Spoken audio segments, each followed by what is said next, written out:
Well, I am Kym Trailz from the Tomb of Nick Cage. All right. Where'd you grow up? I grew up right out here in Harahan, actually, and I currently reside in River Ridge, Okay. Louisiana. That's actually, I grew up in River Ridge, and then later on lived in Harahan for a short stint, too. Well, there you go. Yeah. We swapped. That was a long time ago, and the cops weren't too happy with it, so I had to leave. But I would get pulled over for silly stuff, like tinting, and they just wanted to search the car all of a sudden, Got tired of that stuff. But I really do like this area. It's like unto itself. It's out of the way. Right. And it's like living on a dead-end street almost, I actually, we do live on a dead-end street, but it's the perfect mix of rural and being kind of close to everything. So it is. I can grow herbs and like vegetables in my backyard if I want to. Got all kinds of critters and cats, and so I really like it a lot. I like the nature aspect of it. It's very pretty. Yeah, that's kind of hard to find out here. It's very hard to find. It's congested all around us. Yes, it is. It is. So, growing up out here, you were with mom, dad, siblings. Who were you growing up with? Yeah, I grew up with my parents and one sister and a little brother. Okay. Yeah. Older, younger? My sister is younger. And She's younger. Yeah, and my brother is younger. He's the third, so he's the youngest. So, like, in the family, you were kind of the one that handed music down to them. How big of a gap are we talking about? My sister is about 3 years younger than me, and my brother is 13 years younger than me. Oh, wow, okay. So I definitely, I think my sister and I had different tastes in music, but my brother definitely listened to a lot of the old punk rock and metal and stuff like that I was listening to. Okay, Yeah. that's cool. Yeah. Yeah, because it's funny, oftentimes musicians that I interview will speak of either a family friend or a neighbor or an older brother or something like that, and I mean, you just kind of get immersed in it because it's not just, hey, listen to this, or you're over here. You walk into a room that has posters and they're dressing a certain way, and you already look up to that person, so it's like you start to pursue it inevitably. Yeah, well, I would watch Headbangers Ball every single weekend. So, and then later on, when I started going to local shows, it was less metal and it was more punk rock. And there was a local band that was doing a cover of the Misfits' Where Eagles Dare, and a small little club. And I was like, what song is that? And somebody told me, and I was like, that was it. I was off to the races. That was my first experience with horror punk, my first experience with punk rock. And I love the energy so much that my heart really gravitated towards that type of music. Yeah. Yeah.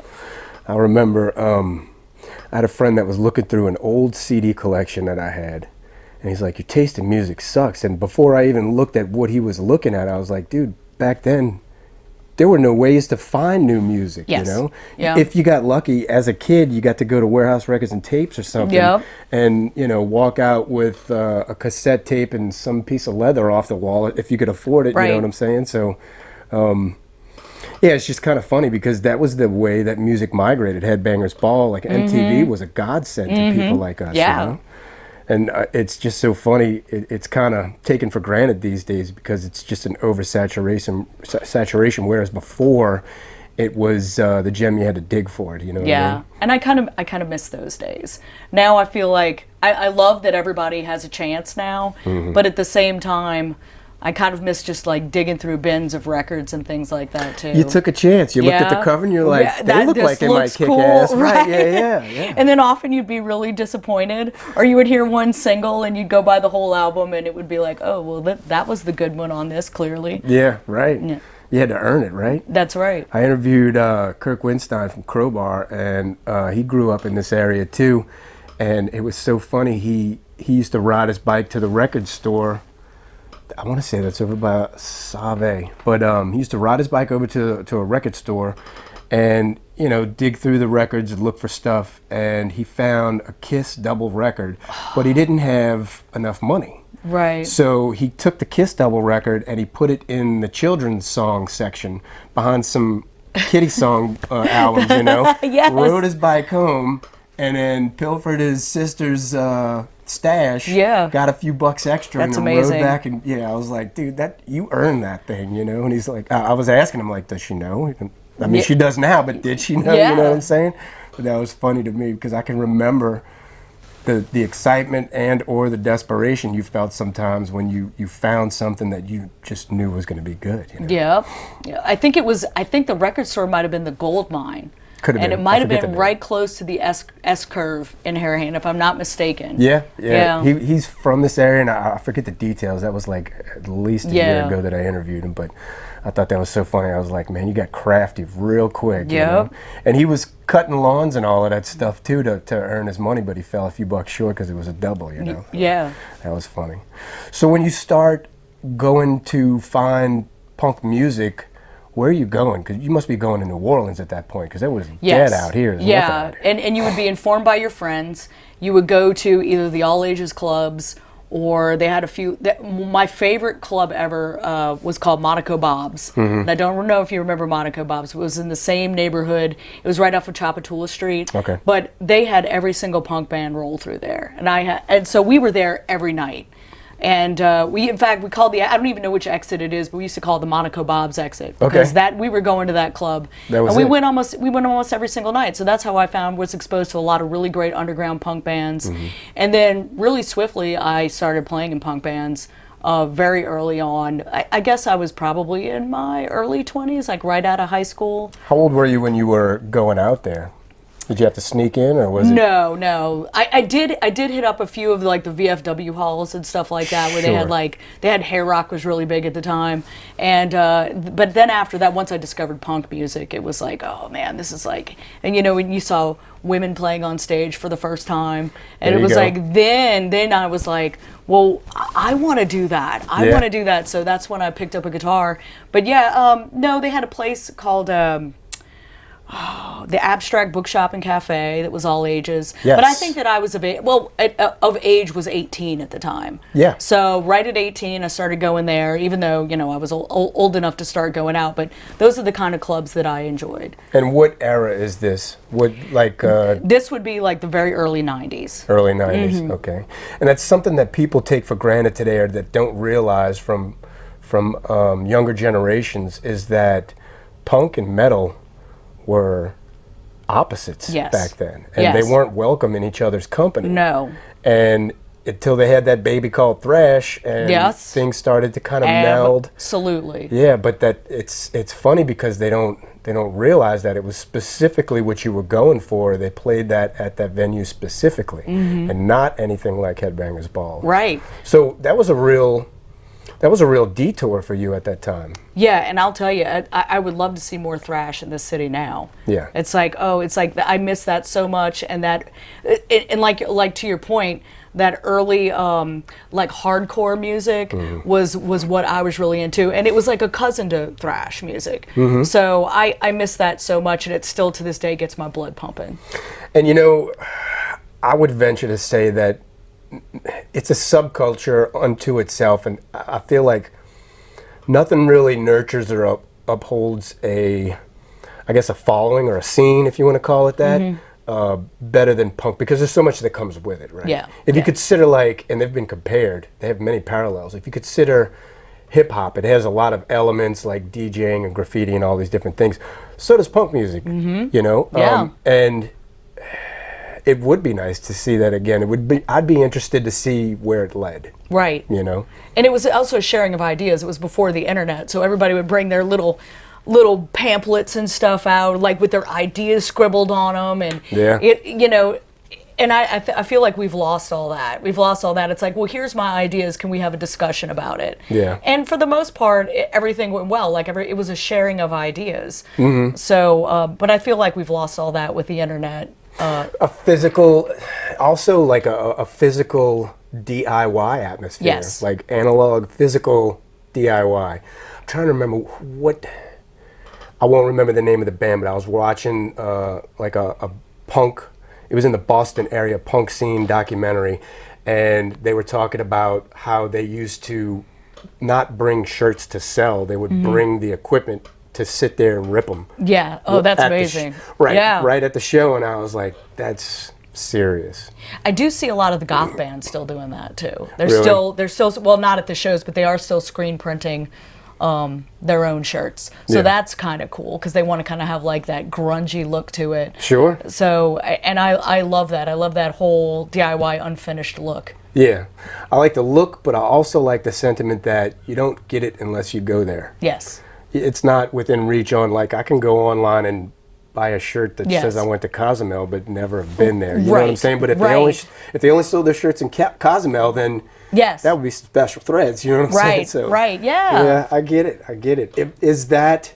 Were you aware of any of that? That came secondary to the music, right? The music attracted you there, Yes. and then you became enamored with the scene, I suppose. Yeah, I did because I feel like the punk rockers reached out to me more than anybody else at the time. Yeah. I felt adrift. I didn't know, you don't really know who you are at that time. Well, And- yeah, for the age, Yeah. but your musical taste, though, because I mean, you said you Yeah. watched Headbangers Ball religiously, but Yeah. it didn't really speak to you, or it was just a stepping stone. I love all of it. Okay. I still love metal. I still love thrash music in particular. There's some, like you said, metal is such like a wide genre of music. It is. There's some that I like way better than others. I feel like it all has merit. But and the same thing with punk rock. There's a lot of subgenres of punk rock. Some of it I like, some of it I don't. Yeah. But anything I guess that feels authentic, I'm Sure. drawn to. Yeah. So, but and sometimes if it's just silly, I like it too. Yeah. What about, before we started recording, you and I were talking about some of the characteristics of punk rock music. One being, I brought up anyway, kind of an unrefined audio quality or sonic quality, if Yes. you will. Now, if you're coming from the people that made it to Headbangers Ball, Yeah. that's a big difference. It is a big difference. It is a big difference. And I can't explain it, but I like the polished stuff, but then I like the really raw stuff too. Yeah. So, I sort of get it, and maybe this compares, maybe it Yeah. doesn't, but I'll say that when I'm editing for these things, for Yeah. instance, I want the sonic quality to be perfect, Mm-hmm. but for the podcast, let's say. But I've listened to podcasts that had shitty audio quality throughout because they were done on laptop mics, Yeah. remotely, and the audio quality was for naught, but I listened to the whole thing because the content was there. exactly. And I feel like with punk music, if it's the right content, I guess with any music, but since Yeah. we're on the subject of punk, with punk music, if the content is there, you'll stick with it. Yeah. You know what I'm saying? No, and you'll wait to exactly. see how much better they are the next album or something like Right, that. right, exactly. Yeah, That's a really good comparison. Yeah. I never listened to punk music coming up. Really? No. Up until a few years ago, 5, 7, whatever it was, I forget. There was some movie that came out and it had a few major players from, let's say, the late 70s, like the Dead Boys and Iggy and the Stooges. So I saw this movie and I thought the style was cool, so I started to investigate who they were because they were real bands, Yeah. luckily, so I was able to follow that trail, And I haven't turned back since. Like, I just keep digging and digging and digging. Yeah. And what's fantastic about not having come up on that is I started in the late 60s. What Iggy started like really Yeah. way back then.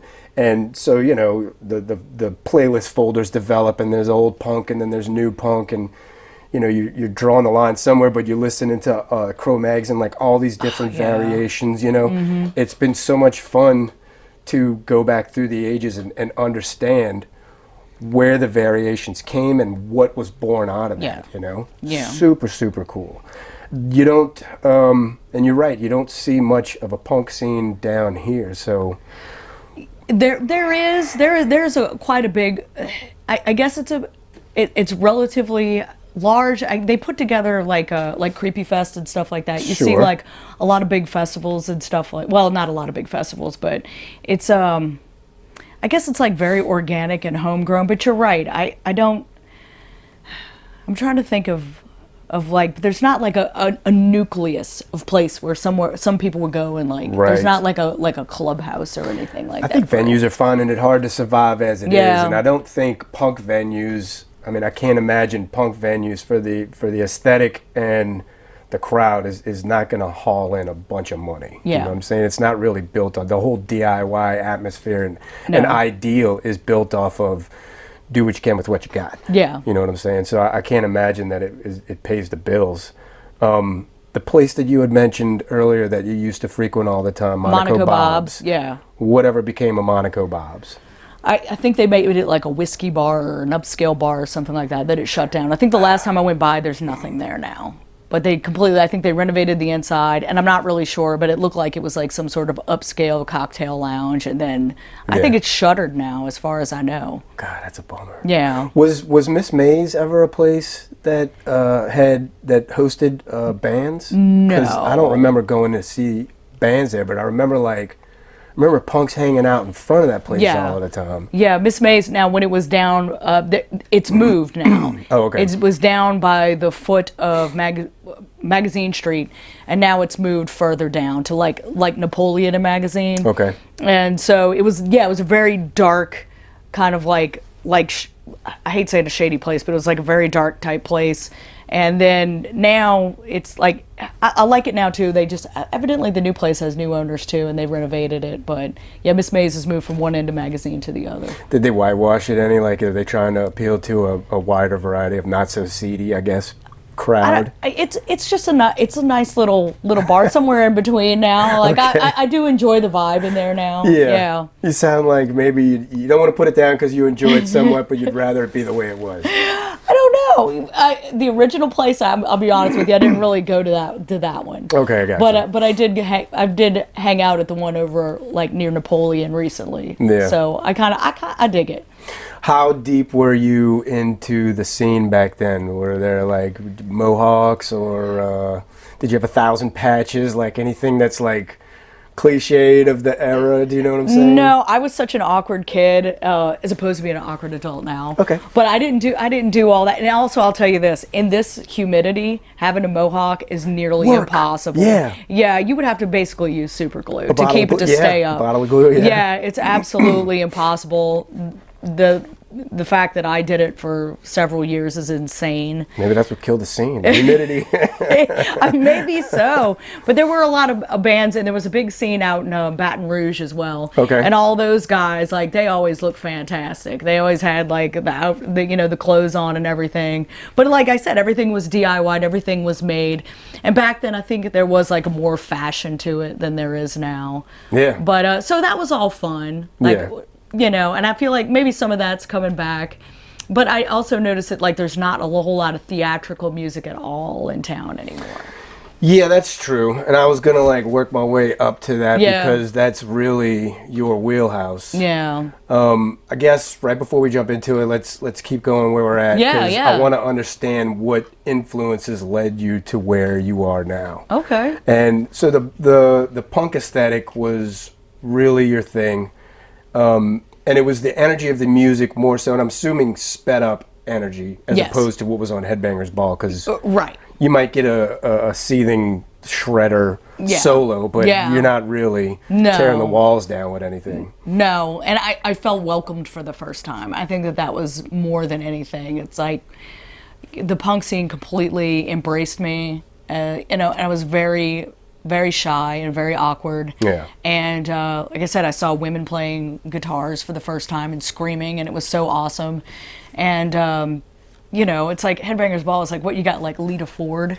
Yeah, I was gonna joke because Jennifer Batten, and not too many women. They had more guys dressed like women than they had women. Right, and it was kind of like, that's not. I didn't want to be that, you know. So. But when I went to the punk scene, it was completely acceptable. Yeah. And so that was like I said, I was like, and everybody, all the musicians and stuff in the scene, they were like, yeah, come on in, And it's the first time I feel like I had really felt like that. Well, I mean, the general attitude I feel has always been that they're on the fringe of society, or they're misfits. You know what I'm saying? And that kind of gives rise to the energy that you feel in the music because they're getting it out, what I'm saying? The mosh pits are getting it all out, And also, talking about technicality, what I really like about it is you could just hand somebody an instrument and be like, you know, learn 3 chords and you got to, like, then you can join the band, you know, and that's basically what happened with me. I was like, you got it. And it was like I was playing really fast punk rock, but like I knew how to make a power chord. Yeah. And so I caught up to the band. So it was just guitar fell in your lap, and then that's how it started for you? Well, I started taking guitar lessons, and it was all like, you know, learning like Neil Young and stuff like that, which was fine, but that's, you know, but then I basically really did just jump into it. I learned how to form a power chord, and that was it. And you said early 20s for you? Yes, it had to be my very early 20s. Yeah. Yeah. I think I started playing in my late teens, and then I joined a band in my early 20s. Gotcha. And that was just kind of haphazardly, or were you filling a spot? Did y'all sit together one day and say, let's form a band? I think I was filling a spot. I think, or I was just friends with these guys, and they're like, you should join the band. You play a little bit of guitar. Yeah. You know, and that was like, what? But I did, and it was awesome. Yeah. Yeah. Do you think you would have done that on your own? Because, I mean, having them kind of root for you is a confidence builder, you know what I'm saying? It is. And putting together your own band is hard. Yeah. So I think I attempted it once, and it didn't work, you know, and because, you know, everybody gets together in the back of the house or whatever and, like, tries to put something together. Mm-hmm. But I don't think it worked the first couple of times I tried it. So when these guys asked me to come join the band, I was like, and they really gave me that encouragement that I needed to keep going. Yeah. Yeah. How quickly did you have to pick up on something to be able to perform? Like, did they say, here's a guitar, and next week we're on stage? Like, what happened? I think it happened within a couple weeks. And the crazy thing is now is, like, if I had to think about, like, joining a band now and playing an instrument, I would second guess everything I did. I would, like, work hard to get everything right, and well, I mean, sometimes maybe abandon it, you know, because I'm kind of rusty now with everything. Sure, but naive is a superpower sometimes. You know, ignorance is bliss, is what they say. Right, you know? Right, and you know, the guitar was crusty and the amp was crusty, and I didn't care. You know, I got whatever secondhand stuff I could get, like buying off of your buddies, and it's all got duct tape on it and stuff. And I had one amp that, like, the fuses kept going out, so I'd keep fuses in my pocket, and I would replace the fuses. Like, nice. You know, it's crazy, though, you know? But you didn't care, because you turned up really loud. Everybody liked it for some weird reason. And it didn't matter if you messed up, you know, because the energy was there. Talk a little bit about, because you made a point to mention being a female in music, the scarcity of that, and I guess your perception at the time. What did it mean to you? Well, I felt like I wouldn't even say that I was, like, because the Riot Girl movement was happening simultaneously. Okay. With me, and then that was encouraging too. So then I started listening to all of that stuff. So it was like, I guess it happened at the right time. Mm-hmm. And it wasn't so rare that it was a weird thing, but like I felt like one of the guys, you know. Okay. I really did. I never felt, I was never meant to feel less than or somehow inferior. Everybody in the punk scene treated me, you know, as an equal. So I didn't have too many negative experiences. There was a few, but really not that much. So it was more about being treated equally than it was about masculine energy, feminine energy, or any of those things. Yeah, yeah. Did you feel like you had something to bring to the table that was that would maybe set you apart from others, because you're surrounded by guys, right? In the band, I mean, some things are going to occur to you that are not going to occur to them. I'm trying to think of it, and you know, I don't know. I for some reason I never, like, and like I didn't wear, like, you know, I didn't ever feel like I had to have, like, some sort of, like, wear, like, sexy clothes or anything like that. I don't know. It's so weird, because I just felt embraced and I felt comfortable. Sure. So I can't really. Yeah. I can't really say that. It came too that naturally to look back on. Now that I'm thinking about it, were you like a tomboy? Yes. Okay, my entire life. You were in the right place. Yeah, absolutely. Gotcha. Absolutely. That's funny. So equality really is what it was about, not masculine or feminine, because you were already hanging out with guys, a bunch of guys. Right, and they never treated me any different. Yeah. Yeah. So what was the first gig like, and where was it? You know what? I think it was at Monaco Bob's. Okay. I think it was, and I think it went great. I'm really okay. I will say this: I was nervous for years. I don't know. I guess, you're feeling scared of, I guess, people finding you out, that I'm like, I just learned how to play guitar like a few years ago, and I'm going to get up here. And so I remember I would always overdo everything, and although Lewis was watching we were watching some old videos at the time, and now in retrospect, I look so meek up there and small, and just young. But at the time, I felt like I was like really kind of like trying to overdo it and rock out and stuff. And clearly I was like, you could tell with my body language that I was nervous. Yeah. So I did. I had stage fright for a long time. Really? So like several performances in, or well, you're saying years. So many performances. Years in, and still I get it every now and again. Still. What was it though? Because it sounds like it's a cross between imposter syndrome and. It probably. Yeah. That's probably what it was. Like I said, I felt like I had family, so I wondered, it's like, are they gonna finally find me out? And it never happened. Yeah. So it was nice. Was there anything else that you felt like came with the territory? Like, did you have to be pissed off at your parents, or you know what I'm saying, or did you have to? We were mad about something back then, and now I always joke. I said, if I knew then what I know now, my head probably would have just exploded. Like, we thought we knew what we were mad about. But, now it's like everything's just so crazy that it's like I've just got to completely like tune out at this point. Yeah, you can't have that mentality, like the big picture mentality, when you're young, because your head would explode. Your head would explode. We're already like emotionally and androgynously imbalanced. We have a lot of things that play during that age. And you had something else that you mentioned earlier, an element that's really important during that time, is that you're trying to find who you are as a person. Yeah. And then all of a sudden you got to figure out who you are as a musician, because they are two separate entities. Yes. And I'm sure nobody knows that better than you, because on stage you have like an on-stage personality, so to speak, and a whole aesthetic. So it's taken you a long time to get to that place, I'm sure. But when you start out, like, you have no idea. That's right. Absolutely. And I feel like that this band is the culmination of everything I've always wanted to do. Nice. And I've had to go through a lot of disappointing experiences and a lot of learning to finally say, I want to do what I want to do now. Sure. And so I always kind of like joined another band, because I just, you miss that camaraderie with a band, and you miss being a part of something.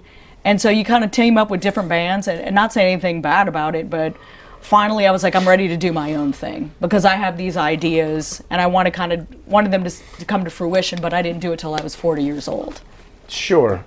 I think that it would have been inappropriate earlier than now, because, I mean, it's taken you this long to kind of formulate exactly what you want from such a thing, and and formulate how to present, like, the best way to present yourself. Yes, and to have enough confidence to do it, to say this is going to be my idea, and then I'm going to bring other people in, and we're going to form this idea. Yeah. So it took a lot of time for me, and I don't know if it was either confidence or being kind of frustrated that I couldn't express what I really wanted to do. Yeah. And like I said, that's not saying anything bad about anything I've done in the past, but I wanted to take all that and put it into one project. Sure. What was the name of the first band that you joined? They were called Backwash. Backwash? Okay, because I think I didn't ask you that. And how long did that last for? I was with them, I think, for 5 years.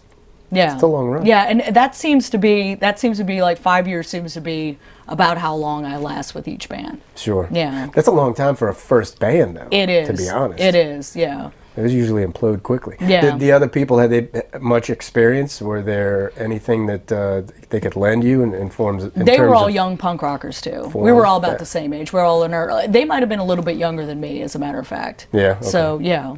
Younger than you. Yeah. Yeah. I was in my early 20s, and it was within a few years. Sure. Yeah. Yeah, it had to be back then. The younger you are, the more the age difference counts. Yeah. Where did you go from there? How did it end, I guess I should say, and where did you go from there? They were talking about going back out on tour, and I just couldn't at the time. So I don't know if they ever did. Mm-hmm. I don't know.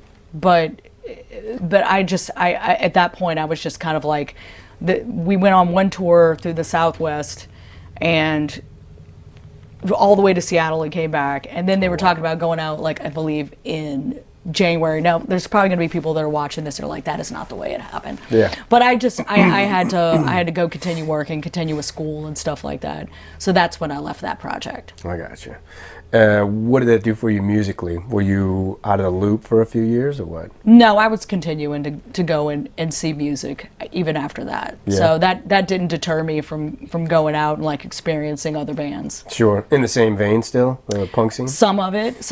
And then I started going to the goth shows. And so bizarre. I know. I went from hair rock to punk rock. And then I started attending a bunch of goth shows. They're all too. like nieces and nephews. They like really first are. cousins and They second really cousins. really are. They kind of know each other somewhere. Yeah. So, I mean, it's not that bizarre, but I guess once you get your fill of something, you start looking around for what else is out there.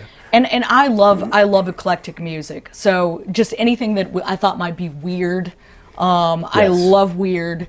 So I would go out and see like whatever was like this band looks goofy. I'm totally gonna go see them play because I want to know. I had FOMO. I was like, I have got to see what this is. Yeah. So anything. So I feel like I was never kind of like snobby about any kind of music. Sure. I would give everything a chance. Yeah. I didn't give I don't know if I should say this, but I didn't give the appreciation to pop that I should have back then too. Yeah. Like I've been able to appreciate pop music now too, which a lot of people are like, oh, pop music is garbage.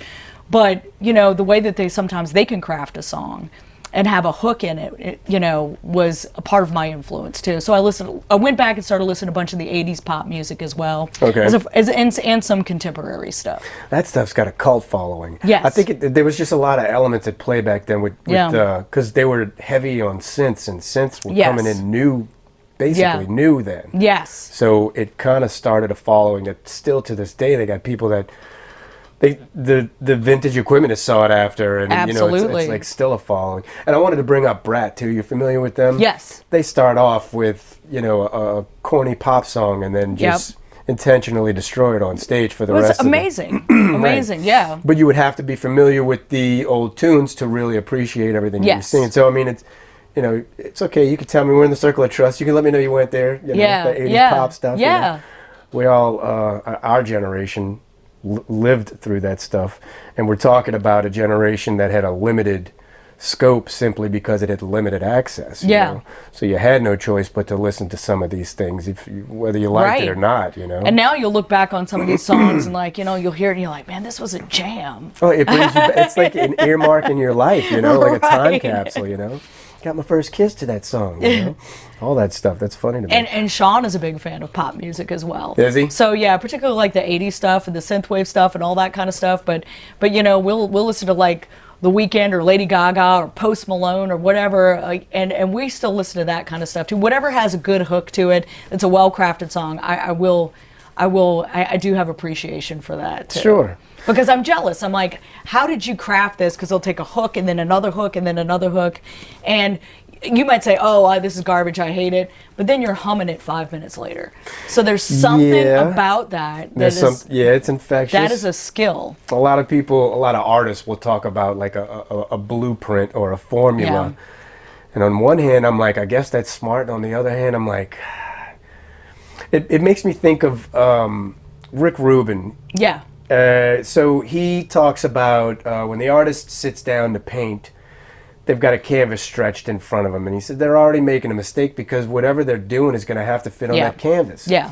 And I kind of feel like that if you have a blueprint or a formula that is a hit maker, and I mean sometimes don't go for the hit. You know, and what you I'm saying? Hear that too. You can hear that in the music. You're like, cookie okay, cutter is what they'll call it. And the weird stuff is like the antithesis of that. So it's respected because they came out of nowhere. You know what I mean? And what I really like is somebody does something weird vocally. Like I love that. They're like, whenever a good producer will put something in that is strange and like drags your ear, and you're like, man, this song would have been okay, but if they had not done that weird thing in there, it wouldn't have been nearly as cool. Yeah. So, but yeah, I know exactly what you're saying though. It's like you can't put like a certain like, well, we're gonna do this in this time signature and make it all cram it in together and make a hit. But I guess people do. I guess they probably research the science of what makes people want to listen to something. Yeah. I mean, look at Baby Shark. Dude, that's crack. You know it though. That's audio right? crack. Yeah, everybody knows, and they're like, I don't wanna, but I do. You know? Right. Well, people like all those songs, like the Macarena or oh God, what's Who Let the the other Dogs one? Out? Who Let the Dogs? Right. Exactly. But yeah. What is the one that I always think about too? Oh, it's left me, but there's a recent one that came back. Oh, Gangnam Style. Yes. Right. So it's like it is going to be in your brain whether you want it to or not. Yeah, and you're furious about it. Yeah. But you don't mind it so much at the same time. It's conflicting. It is conflicting. Terrible. So you stay in the loop by going to shows after you leave your first band after 5 years. Yeah. But what about playing? Well, I jumped into a new band shortly after that. Okay. So and that band was called Igor Kitty. Okay. And we're still actually Sean is still playing in another band with the singer, with the guitar player of Igor Kitty. Okay. So they're still working together. He's also plays with the Consortium of Genius sometimes. Gotcha. So I think he's playing, but I think he's playing with them now. But yeah, so I met those guys, and they again took me in, and they were doing like a really, I think, forward gothic metal thing that was not being done before. Well, it was being done, but not at the level it is now. Igor Kitty was doing something forward gothic, like a gothic, like because more of of a the gothic time? metal. Yes. Okay. And this was the late 90s. Okay. So female fronted keyboards, but it had real heavy guitars. It was heavy music, but at the same time it had that very spooky type feel to it. So very gothic type feel to it. Okay. Yeah. So that really drew me into that. I was like, well, this is something different. So, and I'm trying to think of it was like a female fronted metal band. So it was amazing. Yeah. So I wanted to be part of that. Okay. You know. And nowhere near what you remembered seeing on Headbangers Ball. Nothing was coiffed or anything like that. Yeah. Okay. No. But with synths. Mm-hmm. Yeah. What was it? Percussion? Was it keys? No, with keyboards, drums, keyboards, guitars, bass. And did y'all have live drums as well? Yes. Okay. Yeah. So No, I hadn't moved. I hadn't moved to that yet. Okay. Yeah. Okay. So what element of that, I guess what y'all were making with Igor Kitty, what elements did you see as goth? And what was around for goth at that time? Like, that's never been my thing. Oh, who was big at the time? I'm trying to think. It was like still really underground in the 90s. But, I guess everybody was like, well, even that was later than that. Maybe like Sisters of Mercy and stuff like that, but I think that all that stuff had already come out. I'm trying to think. There was a big goth scene down here, though. Okay. It was. Well, again, everything was DIY, but there was kind of like a pretty healthy goth scene between here and Baton Rouge. Okay. So that kind of like influenced us a little bit. But as I remember, we played more with metal bands and stuff like that than we did with the goth bands at first, and then we started playing with the goth bands later on. Hey, have you heard about Neworleansmusicians.com? It's a place where articles, music videos, interviews, and streaming music from Louisiana musicians can be found. Fans can join free. Music business professionals can join free too. And Louisiana musicians can join for free as well. It's also the place where Louisiana bands go to network and get free promotion. We've definitely got plenty, like this band. Check them out.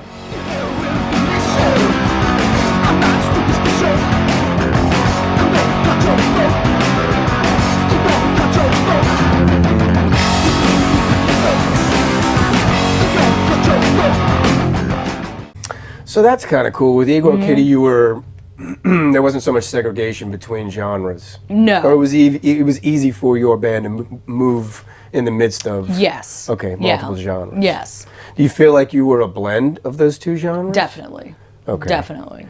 And a lot of times I find that happens with the influences of the members. Like some of them will come from one vein and some of them come from a different vein, and when they get together it makes something totally different. Was that a bit of what was happening at the time? And we all loved rock, and we loved Halloween, and we loved spooky stuff back then. And we liked more kind of like dreary, serious music than, everybody singing about their girl and stuff like that. So our stuff was more, I think, more poetic than most of the bands that were out at the time too, as well. So we had a lot of, like I said, we loved dressing up. We loved bats and, Halloween and all that kind of stuff too. So, but yeah.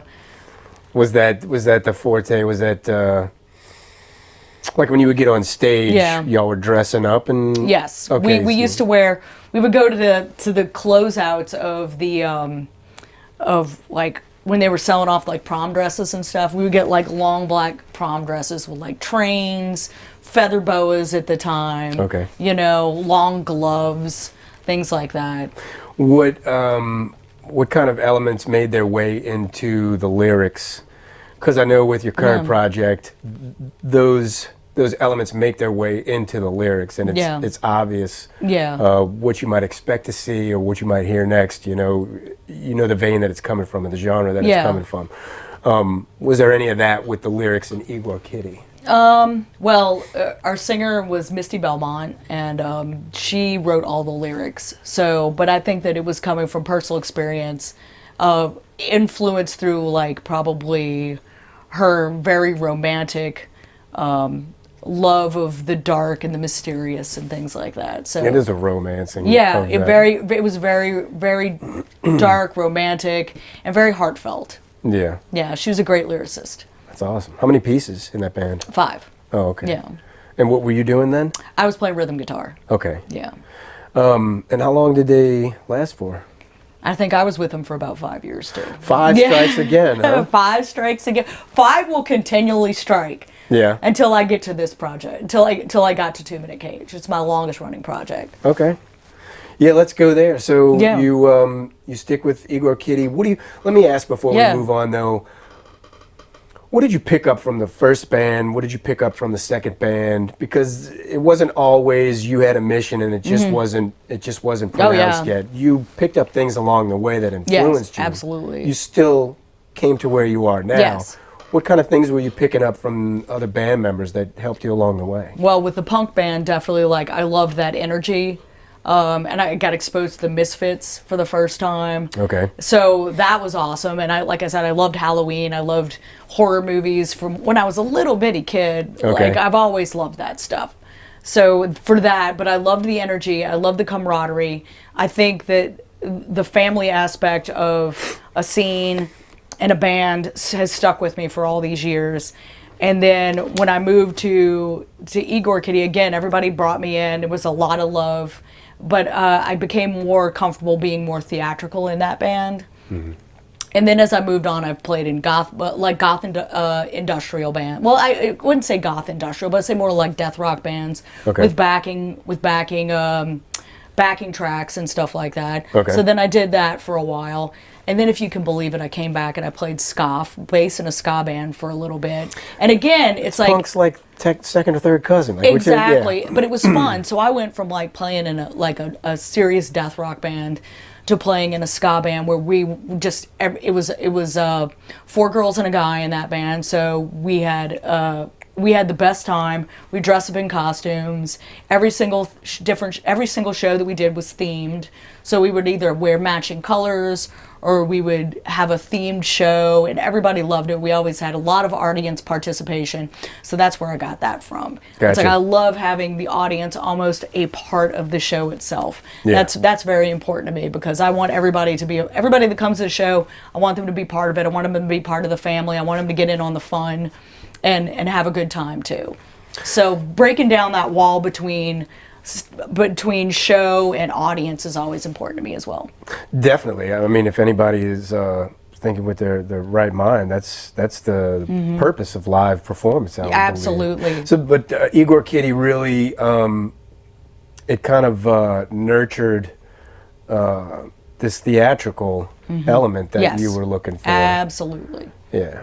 I can tell you that I'm a serious guy most of the time, but when Halloween comes around and I'm in costume, I just act like a fool. So who wouldn't want Halloween to be every day of the year? Right. So, And I do, and you get to be somebody else for a while. And I say that you get to be somebody else, but I would say that I'm probably more of who I am when I'm on that stage than I am every day. well, sure. Yeah. I mean, it is your persona. Yeah. There's something I was going to say. You know what popped in my head when you were talking about your love of horror as a child? I don't remember if I subscribed to it, if that was even possible, or I used to pick it up every time I saw it. Fangoria magazine. Yeah. And they always had the pull out, like that was on my wall. Like Yeah. the half torso on the side of Yeah. the road picture, you know? Right. And I would drool over stuff in the back. They actually sold a half torso, but it was like $1,000 or something. Right. You know? You got to make your own half torso. I mean, if I could, I would. Yeah. The magazines, I guess nobody knows about that anymore either. Yeah. But that and Popular Science, you go to the back. That's where the action. That's where the weird stuff is. You know, like make a hovercraft from a vacuum cleaner. You know, okay. and all of this stuff. Straight talk. I subscribe to Popular Mechanics. Okay. And I will never quit them. Yeah. Popular Mechanics is the best magazine. I've posted about it before. It's like, because you get aliens and how to how to make a pizza oven, and here's an article about Sasquatch, Yeah. and here's an article about aqueducts or something. Sure. Yeah. That was the stuff. Yeah. Yeah, the Fangoria. I don't think I was ever able to order anything from there, but they had the best looking masks and all this crazy stuff. I remember Faces of Death too. That was something that we had to hope our parents didn't see us renting from Blockbuster or something like that way back in the day. But so I mean, I share that affinity with you.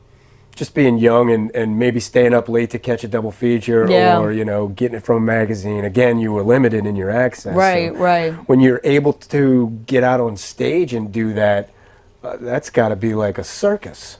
It is. I love it when it's like a circus. That's the best. Yeah. Yeah.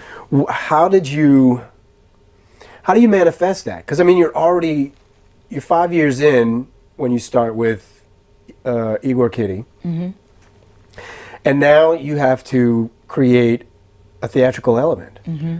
I mean, you're only 5 years in. Right. So what's going on in your head? Are other people bringing stuff and they're like, here, I found this, let's do something with it? Or how does that happen? Well, they already knew that we all love that dark romantic look. Sure. So I think it was just shared, even if it was just sitting around listening to Doors albums or sharing Stephen King books. We all pass around this dog-eared copy of The Stand. Uh-huh. And so it was it was things like that. We would sit around and watch movies that were like, oh, this is the aesthetic. And back then you were all swoony and everything meant so much to you back then. So Right. It left such an impression. So who would sit around listening to a vinyl of Jim Morrison's poetry? But we used to do things like that back then, Yeah. And of course, it doesn't have the same effect as it did now. But back then, it was just life was so new and everything was new and all these new experiences, and it was so great because you would have to go out into the world and talk to people to experience all these new things and get ideas, and it just seemed really, really magical at the time. Man, I was going to say mysterious, yes. Yeah, Mysterious and magical, and every day was just there's just these great inspirations just coming from everywhere, and you felt so strongly about everything. Yeah. For good and for bad. I mean, we live and we learn. Some of it was foolish, but I can look back on those times and be at least we were enamored with things and Sure. and excited about things. Yeah. Well, I think it's really special because and some of the elements of emo are in antiquity, and I think it's really important to me that people have a respect for antiquity, things of the past. Yeah. Whether it be an object like an appliance or maybe a social norm of the past, the way they used to come calling on the lady, but I never love that. after dark. You know what I'm saying? In a sense, and that's kind of mysterious because it's gone. You'll never see it again. But if you go digging for it in books and movies and things like that, Right. you'll find some of that stuff. And in a sense, you kind of become the custodian of antiquity, and it becomes Yes. like a special responsibility, you know? Right. It was presented by you all on stage in a fun manner, but Yeah. it included elements of things that people should, in my opinion, have a lot of respect for, you know? Yeah. So that's pretty cool. And the Victorian time period is my favorite time period. So I still draw an influence from that, and all their weird. They had so many. I mean, like flower meanings and just like funerary practices, and everything was so dramatic and romantic, and I love that. Still love the clothing. I always joke. I tell my husband, if I had the money and it wasn't 400 degrees outside in New Orleans all the time, I would dress like that every single day. Yeah, that number 2 conditions are real important.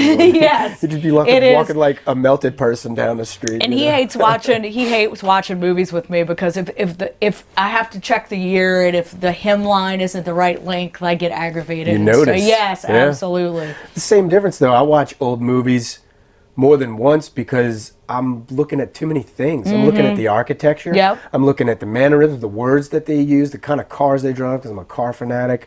Just a lot of things that Yeah. you come to be familiar with only because you went to go find those things. Yes. Everybody else has got their head up there. Yeah.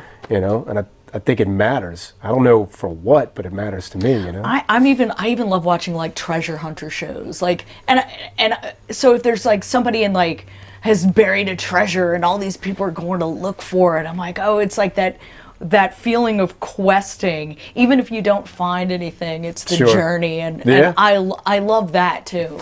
What's the thing called? It's geo something. Geocaching. Geocaching. I've never done it. No? But I think that's what it's called, where somebody puts a location and they leave a little gift for people. Yes, and you have to do the same. Yeah. You have to basically like swap it out. That's amazing. See, that right there is like a great use of technology. Definitely. And that brings us together, even if like you never meet the person that left it, like you're gonna wonder what they're like, and you know, you have this thing and it's like this little treasure that you found, and you went on a journey, and I got you outside. I love that. Well, now you know don't do it in Victorian era clothing, but now you know what you need to do for the next album. Right. You need to go swap the mementos out with 2-minute cage albums, you know? Right, exactly. But yeah, and I that's what I love about the members of the band I have now, is they all have that spirit of adventure. Sure, the wanderlust. Yeah, It's important. absolutely, Yeah. absolutely. Even if it's like local, even if it's in your own backyard, I'll have Sean come outside and like take a picture of this flower, and like tell me what this is. Like this weird thing is growing out of the ground, and Yeah. you know, I love that. I love to find like weird little weeds in my backyard. Sure. Yeah. Talk to me about the 2-minute cage. I guess to start. I really Yeah. want to get to the album because it's coming soon, but Yeah. tell me about it. Well, okay, so this is, what had happened is I had a friend of mine in town from Arizona, and we went to St. Louis #1 Cemetery, and we saw Nicolas Cage's tomb, and it was like this gigantic pyramid and everything, and I made a joke. I said, if I ever start my own band, I'm going to call it the 2-minute cage, and it's going to be like a circus theme or something. My idea was like, you know, a kind of like old school circusy type imagery, and so I kind of like fell into a depression, and I felt like I needed something to do, so I started working on an EP, and Sean was nice enough to come in and he laid bass down on it. Lewis programmed all the drums for it, so it's just the three of us that did that first EP, and it was like 4 or 5 songs. And it was like some of my earliest songs I had ever written. And so we came in and recorded them and just put it out for fun. Just Okay. put it out on the internet. And then Sean's was playing in a side project at the time. And he called me and he said, yeah, you know, we were talking about it. He's like, well, we can't do it. And I was like, what if we just put a band together and it's in a month? And we just played these songs like some Misfits covers or something. And we did some Ramones covers. And so we did. And so our first show was at Southport Hall, opening for One Eye Doll. And I was so scared. And because I was like, what is going to happen? Like, I'm going to go out, I'm singing for the very first time. I have never fronted a band before. Let me ask what Yeah. you said though. So you had 4 or 5 songs, enough for an EP, but not Yeah. for a set. So y'all Right. mixed in some covers from Misfits and things. We did, Okay. and we wrote a few additional ones between that time and we released the EP, because I did want to have a full length album. But this was never supposed to be a band. This was supposed to be just like a recording project. Okay. Yeah. So on a whim, we did a show, and everything to my shock, Nobody was booed off the stage. People were applauding. They were having a good time. And so I said, hey, this could be a thing. Like, I know it was kind of did it because I do everything kind of like as a joke. So I was like, let's put this album out as a joke. Hey, you know what'd be funny? Let's actually like play these songs. Yeah. And it all evolved into like just sticking around. Yeah. For my longest project ever. I think it's healthier when it starts off that way because Yeah. you don't have the expectations and the pressure is just not Yeah. as intense. You know? Yeah. I was like, this would be hilarious if we did this. So how did it turn out that night? Was there a big turnout that Yes. night and y'all were opening for One Eyed Dolls? Yes. Okay, so you had the benefit of that. What tells you to, I guess, push further and start writing more music or do more performances? Is it off the laurels of that first night, I guess? Well, we got offered a second show like a few months later. And so again, I accepted that when somebody had heard that I was playing. I guess they needed an opening act, so they had heard that that we had played the show, so they asked us to do that. But at first, it wasn't like we did this one show, and then it was kind of quiet for a few months until we played the second one, and then after we played the second one, then it's like people started to ask us at that point. Okay. Yeah. And what are y'all doing behind the scenes to kind of, I guess, conjure up a presence, if you will, Right. like? Flyers, T-shirts, Facebook page, whatever's going on. If I'm not mistaken, we had done a video, a photo shoot, and had an EP release before we did our first show. Oh, okay. So all that was already out because I told myself, if you're going to do this, I want you to do this properly, and I don't want you to just drag it on for 3 years before you get any of these things done. Gotcha. So I wanted to have the music out first. Well, I had the music out, and then I was like, well, let's go film a video and take photos at the same time leading up to the first show. Yeah. So I was already doing that, and we were having fun with it. It was all about like conspiracies, and back then, like 10 years ago, conspiracies were fun. And then I was like, now everybody's got one. So I was like, well, and then I met a lot of people who were into cryptozoology, and I started like hanging out with all these people, and I was like, these people are great, ufologists and cryptozoologists. And I was like, so then I started drawing from that. And then I started drawing from like Louisiana, local Louisiana legends. Because I love mythology. And I love creatures and creature features and stuff like that. So then we started going more in that direction. That was a big, important element of the horror the horror scene, I don't know if you call it a scene, but the horror enthusiast would the mysterious animal, you know what I'm saying? Werewolves and things of that werewolves nature. are my favorite. Yeah, that's funny. So so that was really important that you did the video early on because your music, I mean, it's screaming for a visual aesthetic. I mean, a visual element. And I always wanted a visual element. I always wanted it to be kind of like part weird. It's almost necessary. Punk band, part art show. Yeah. So, and recent years, it's like I've gotten to a point where I really need to retool it. And so I'm working on that now, coming up with something new. But yeah, we're like, well, let's do aliens and let's do, we have one show that we played with the Consortium of Genius, and it was at a con. And we didn't have merch at the time, so I had a tinfoil hat making station. Okay. And so my whole merch booth was like, I think stickers and sheets of tinfoil. And so everybody was making tinfoil hats at the tinfoil hat station, and they were having like a really good time. And then as soon as our set was over, the fire alarm went off. So all these people filed into the lobby and outside wearing their little tinfoil hats, and it was still one of my happiest moments of my life. Yeah, that's kind of cool. But that's what we did. Like, I didn't have merch or anything, so I had a tinfoil hat making station. Yeah, but to see all the people just kind of not only go along with it, kind of embrace it, have a good time with it. And, Sure. And that's what I mean. At the end of the day, we say it all the time. It's to have fun. Yeah. So if we're not having fun, what are we doing? Yeah, sure.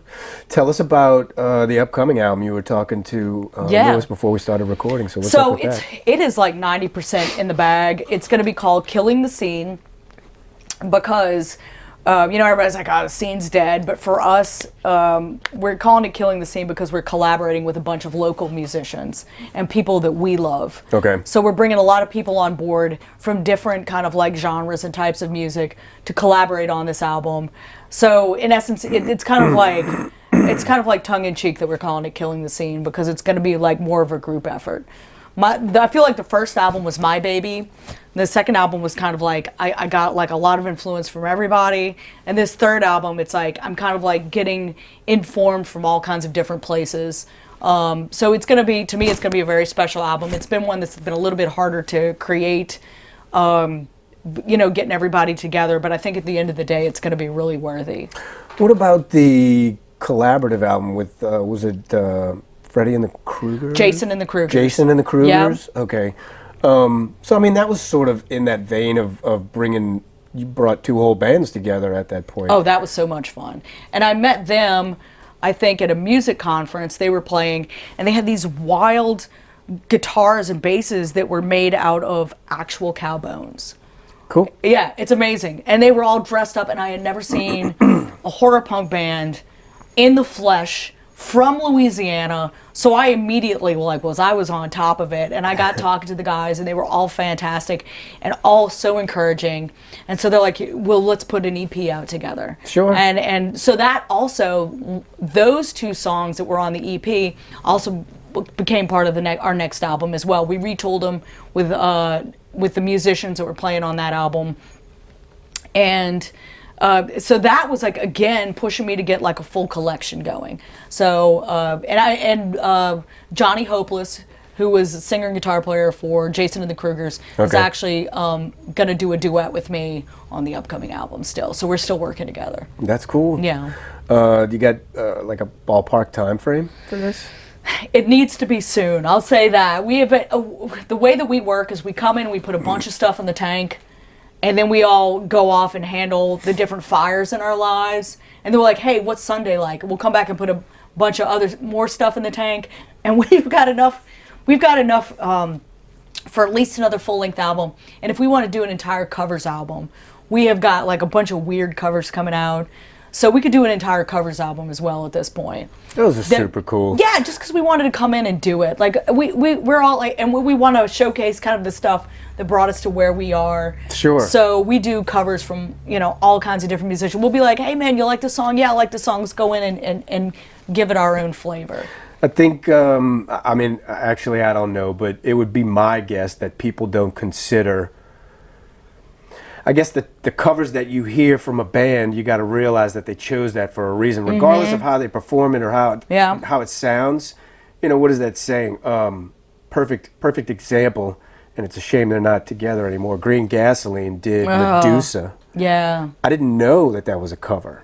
I forgot the dude's name, but I talked to him about it, and he's like, "Oh no, I didn't." I was like, "Where did y'all come up with that?" Because it was so unique. He's like, "Oh no, that's a cover." I was like, holy shit. So I went back and found the original due to, the magic phone these days.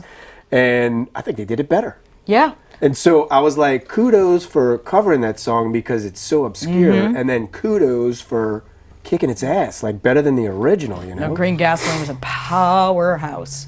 I was so sorry to see that happen. Yeah. But so to your credit for an album full of covers, I think that'd be a fun thing to do. Yeah.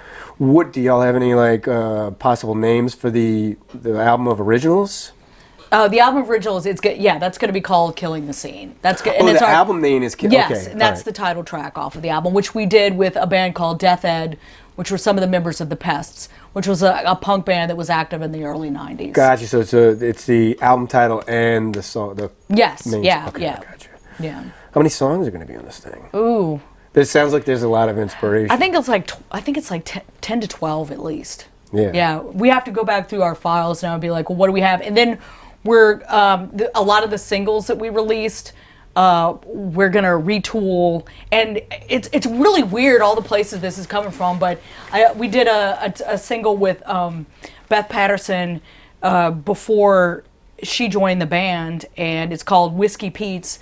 And it was a tie-in to a book anthology about a haunted hotel and bar. Okay. So we wrote a song to coincide with the anthology, the book anthology, and so we're going to put that on the album. And a couple other things. I wrote a single for Sean and I's side project, which is kind of like a goth project. That's my love of like 70s and 80s cinema tracks. Okay. So we did a short. Well, I guess it's like a full-length album. But one of the tracks that I wrote for that, the guys were like, well, we want to make this a rock song. So it was like a really kind of like, and I did this for a friend of mine that was doing a short film, and I said, well, let me write. We surprised him with a track that was like to go in the short film. Yeah. So we're gonna, but it's like very 80s pop. So we took that, we're gonna make that a rock song. But so they're coming from all different places. But I think there's gonna be at least 10 to 12 tracks on this album. Let me ask you. Yeah. Because back in the day, like all of this would have been in the liner notes. Yeah. What do people do now? Like there's a lot of Yeah. origin stories to this music. Yes. It's kind of 10 times more sophisticated, if you will, not the right Yeah. word, but there's more to it than just a love of horror. Yeah. Like surf punks have a love of surf. It's not that simple Yeah. anymore, and things have kind of progressed and matured. So, I mean, there's a lot of awesome origin stories to this music. Where does that stuff And go? I think that's where you come in, because you get people to tell the stories. Yeah. So- I mean, I would like to think so. Yeah. But if not for me, like, where else does someone pick up on that? Or I guess reading blogs and articles, and I hate saying it, but like social media. People are telling their stories on TikTok. People are telling their stories on Facebook. So, but I still like going to an article or an interview and watching or reading those type of things. But, it's like, I guess it's like the artist now creates their own content, which I feel like I want to be creating. I don't want to be creating content. So I would rather just put it in the liner notes than have to go out and create a video and be like, oh, this is my ideas on not things. so much that, but like a week, for instance, if you ever watch American Pickers, let's say, here's a microphone from the 50s, it's a ribbon mic, blah, Yeah. blah, blah. Okay, that's fine, $25. Oh, it came out of WKRC where such and such, like it's got Yeah. a backstory Yeah. and some kind of prominence. then- Absolutely. Provenance? Yeah, but, You're the English major, come on. Provenance? I think it's Providence. Provenance. I think probably that's not the word. I know what you're saying. Totally trashed that whole Yeah, line of fuck. it's But- all good. Right, yeah. What we'll do is we'll just go on and we'll just kind of like paste that in, and you'll say the right word. Sure, yeah. We'll dub that in later. Yeah. But so it makes it all of a sudden 10 times more valuable Yes. monetarily. Yeah. So that's why it's a poor analogy, but it makes it 10 times more valuable. Yeah. The demand is there is what makes it 10 times more valuable. So I feel like the demand is there for the backstory on some of the songs because a lot of times it was just something somebody developed while he was sitting on the toilet. You know what I'm Right. saying? Which that's a crappy backstory, no pun Right. intended. But you have backstories and like tying On into every book single song. anthologies. Yeah, Like, that's- absolutely. Every single song and everything that we've written, and I don't feel like anything that I've done has been kind of like throwaway. Yeah. Like we've thought about everything, and Lewis as a producer has come in, and he is very honest with me, and he listens and he gives his input very, very honestly, and he comes up with great ideas too. So if you think something's not working or something could work in here, or let's get a weird instrument and bring it out. And Beth's really good at that too. She plays about 400 instruments. She'll be like, I have this weird thing from Greece, and there's like 5 of them. She does. She's a member of Neworleansmusicians.com, Yes. and she's on there playing several different instruments. She is fantastic, and she'll be like, "Oh, let's do this. Let's play this backwards." And then I have, Sean that records weird sounds on his phone, and he'll go out and he'll be like, "All right, God."